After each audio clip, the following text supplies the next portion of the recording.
Chapter 30 Art. At this place of his tales, Beelzebub became silent, and turning suddenly to his old servant Ahun, who was also sitting there listening to him with the same attention as his grandson Hussein, he said, "And you, old man, are you also listening to me with the same interest as our Hussein? Weren't you yourself personally with me everywhere on that planet Earth, and didn't you see with your own eyes and sense for yourself everything about what I am relating to Hussein? Instead of just sitting there open-mouthed at my tales, you also tell our favorite something. There is no getting out of it. We have got to tell him all we can about those strange three-brained beings, seeing that they have so intensely interested him. Surely you must have been interested in one aspect or another of these queer ducks. Well, tell us something just about that aspect." When Beelzebub had finished speaking, Ahun, having thought a while, replied, "After your subtly psychological tales about all these unintelligibles, how can I intrude with my tales?" And then, with an unusual seriousness and preserving the style and even entire expressions of Beelzebub himself, he continued, "It is, of course, how shall I put it? My essence even was often thrown out of balance by those strange three-brained beings, who, with their virtuoso caperings, nearly always used to supply an impetus for evoking the being impulse of amazement in one or in another of my spiritualized parts." And then, addressing Hussein, he said, "All right, dear Hussein. I will not, like his right reverence, relate to you in detail about any particular oddity of the psyche of those three-brained beings of our great universe who have taken your fancy. No, I will only remind his right reverence of one factor, the cause of which arose during our 5th day on the surface of that planet, and which, when we were there for the 6th and last time, have become the chief cause why, in every one of those favorites of yours, from the very first day of their arising until their formation as responsible beings, their ableness of normal being mentation is step by step distorted, and finally transformed almost into a cultusara." Thereupon, addressing Beelzebub himself, he, with a timid look and in a hesitant tone, continued to speak. "Don't blame me, your right reverence, for venturing to express to you the opinion which has just arisen in me, and which is the outcome of my reflections on data already perhaps worn too thin for mind conclusions. While relating to our dear Hussein about all the various reasons that have brought it about that the psyche of the contemporary three-brained beings of the planet Earth who have taken his fancy has become transformed, as you once deigned to express yourself, into a mill for grinding out nonsense, you scarcely even mentioned one factor, perhaps more important than the others, which during recent centuries has served as the basis for it. I intend to speak about that factor which has already become definitely maleficent for the contemporary beings, and at the arising of the cause of which you yourself were present, as I very well remember during our stay then in Babylon. I mean the factor they themselves call art. If you should consent in your wisdom to take up that question in detail, then, according to my understanding, our dear Hussein will have perhaps the choicest material for his better elucidation of all the abnormal strangenesses of the psyche of the three-brained beings who in most recent times arise on that planet Earth which has interested him." Having said this, and having with the tip of his tail wiped off the drops of sweat which had formed on his forehead, Ahun became silent and adopted his usual attentive posture. With an affectionate glance, Beelzebub looked at him and said, "Thank you, old man, for reminding me of this. It is true that I have scarcely even mentioned that indeed harmful factor, created also by them themselves, for the final atrophy even of those data for their being mentation which by chance have still survived. All the same, old man, though it's true that I have not so far once referred to it, that does not mean that I have not considered it at all. Having still a good deal of time before us during the period of our travelling, I should in all probability, in the course of my subsequent tales to our common favourite Hussein, have remembered in its time about that of which you have reminded me.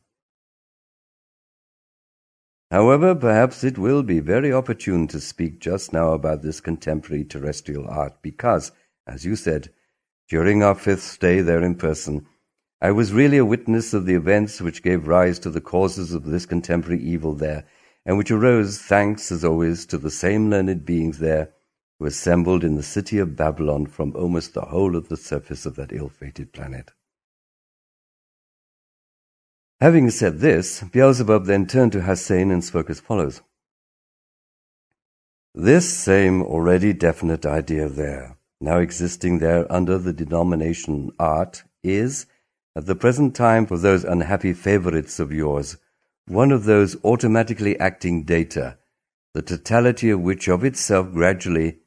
and though almost imperceptibly, yet very surely, converts them. That is, beings having in their presences every possibility for becoming particles of a part of divinity, merely into what is called living flesh. For an all-round enlightenment of the question about the famous contemporary terrestrial art, and for your clear understanding of how it all came about, you must first know about 2 facts that occurred in that same city Babylon during our 5th flight in person onto the surface of that planet of yours. The first is how and why I then came to be a witness of the events which were the basis of the reasons for the existence among the contemporary 3-brained beings of the planet Earth of that now definitely maleficent notion called art. And the second is which were the antecedent events that in their turn then served as the origin of the arisings of these reasons.